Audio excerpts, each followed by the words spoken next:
Cari amici di Hindu Channel, ben ritrovati per un'altra puntata di School of Trail Running. Siamo qui in compagnia di Jonathan Wyatt e con lui oggi scopriremo i segreti dell'equipaggiamento fondamentale per un trail runner, e cioè? Cosa c'è nello mio zaino oggi? Nello zaino di Jonathan che cosa c'è? Tutti i segreti li tireremo fuori uno a uno per scoprire finalmente come si costruisce lo zaino di un trail runner.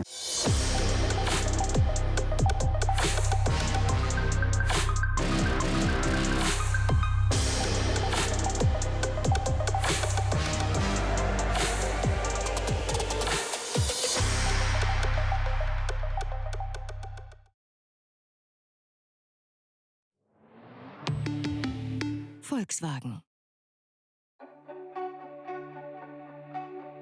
Innanzitutto uno zaino che avete sviluppato qui in La Sportiva specificatamente per il trail running. Esattamente, lo zaino deve essere leggero, ma deve avere la possibilità a caricare tutta la roba che dobbiamo prendere durante la corsa su trail.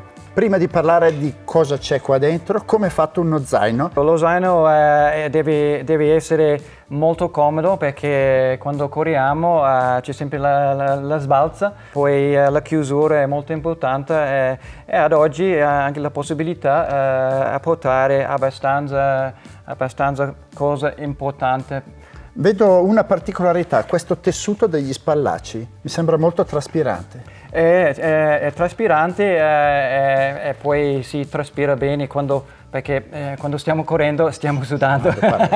Molto bene, poi vedo un sacco di tasche, taschine piccole esterne dove mettere delle cose, quindi incominciamo a vedere quello che inserisci in queste tasche. Sì, distribuzione dallo peso fa più comodo quando ti devi portare le cose. Allora, cominciamo da questa tasca. Ok, dai, partiamo dal il cibo, nutrition che dobbiamo quindi portare. Tutti gli integratori di cui abbiamo bisogno, perché quando si tratta di una corsa o di un allenamento molto lungo, la cosa più pericolosa è quella di avere una crisi di fame. Non dimentichiamo, dobbiamo anche bere i liquidi. Sì. Che tra l'altro vedo non è una borraccia normale questa, è un po' particolare.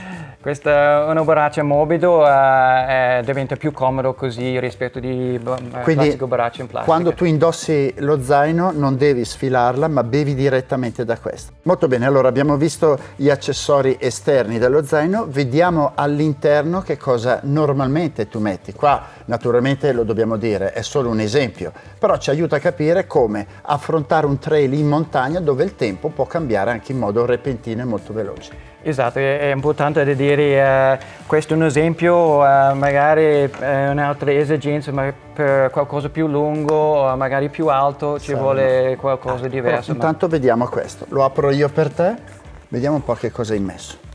Esatto, se partiamo da stato in cima per me, per te per me è assolutamente magari è fondamentale.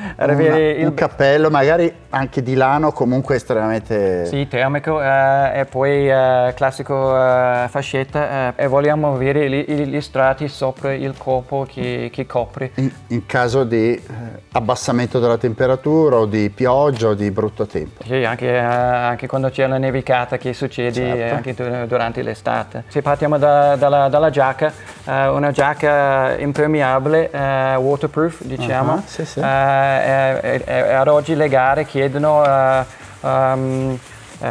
colonna d'acqua da un certo livello, e questa giacca è molto leggera ma è ben waterproof. Ok, quindi questa l'abbiamo vista, così come sei coperto nella parte alta del corpo, anche la parte bassa, quindi con le gambe. Esatto, sempre waterproof, i pantaloni lunghi che coprono fino alla caviglia.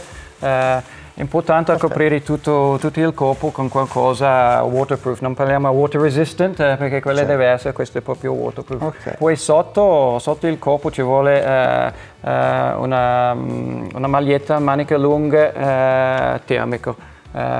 certo, perché qualcosa in più rispetto di cosa di come ce l'hai partiresti tu adesso vestito così, nel caso di abbassamento della temperatura metteresti questo. Che mentre stai sudando in salita, in cima ci vuole qualcosa asciutto Per cambiarti mettere questa qui. Ok. Esattamente, sì. Ultima cosa, sotto pioggia è anche facile avere il cappellino anche per il sole, e questo anche Comodo. pieghevole. E dopo, se andiamo un po' di più distanza, magari c'è l'esigenza di avere il frontale per quando corriamo durante la notte e anche quando partiamo presto alla mattina. Diventa anche una sicurezza, anche se è previsto ad uscire dal bosco prima di notte, non si sa, magari un infortunio succede, diventa anche una sicurezza. Non è solo quando è previsto per correre durante la notte. Anche per segnalare qualora tu avessi dei problemi. Okay. Esatto, ma alla fine facciamo sempre sul corpo guanti quando c'è... Fondamentali. Quando c'è, sì, ma quando c'è condizione che porta sempre con tanto vento o il freddo. Io inoltre porto sempre una sicurezza leggera, non prende tanto spazio, un safety blanket, diciamo, o una coperta di un foglio di alluminio che puoi mettere intorno al corpo quando veramente ne hai bisogno. Sì, ma questo ancora in più perché questo fa anche un sacco pelo, si copre anche quando non riesce a muoversi e questo magari salva la vita. Assolutamente. È una cosa interessante, leggera che non occupa neanche spazio. Sì. E poi così ti vedi, sì, qua una bandage per sempre l'infortunio più...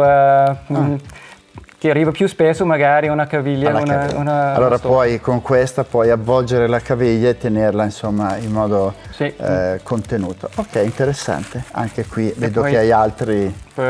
Posso curiosare perché sono segreti che per noi potrebbero essere interessanti. Questo è un tape per? Sì, per chiudere il bandage. Ok, perfetto. Bello, grazie. Questo ok?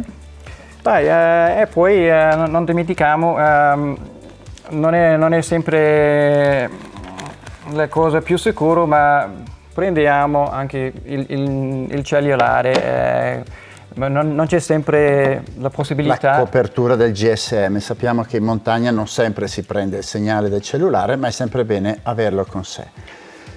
Poi ho visto che c'è un altro piccolo accessorio, un fischietto. Oh, vero, c'è già attaccato sullo zaino qui, proviamo. Quindi in caso di infortunio puoi chiamare il soccorso fischiando, funziona?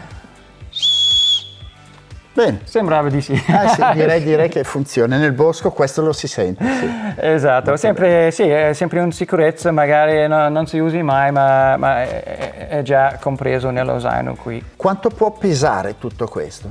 Ma questo pesa poco, dipende la maggioranza sul rifondamento, è importante avere abbastanza per tutta la corsa. Pesa molto di più la borraccia che non tutto il resto. Quasi. Per quella mettiamo le borracce davanti dove c'è il posto che non fa, che spalza meno. Direi che in sé l'abbiamo visto, è estremamente tecnico. Ha doppia chiusura, se non vedo male, una davanti e una un po' più bassa? Sì, mettiamo una cintura sopra la pancia e poi la chiusura sopra allora, ti chiedo di indossarlo di nuovo così mi fai vedere esattamente come...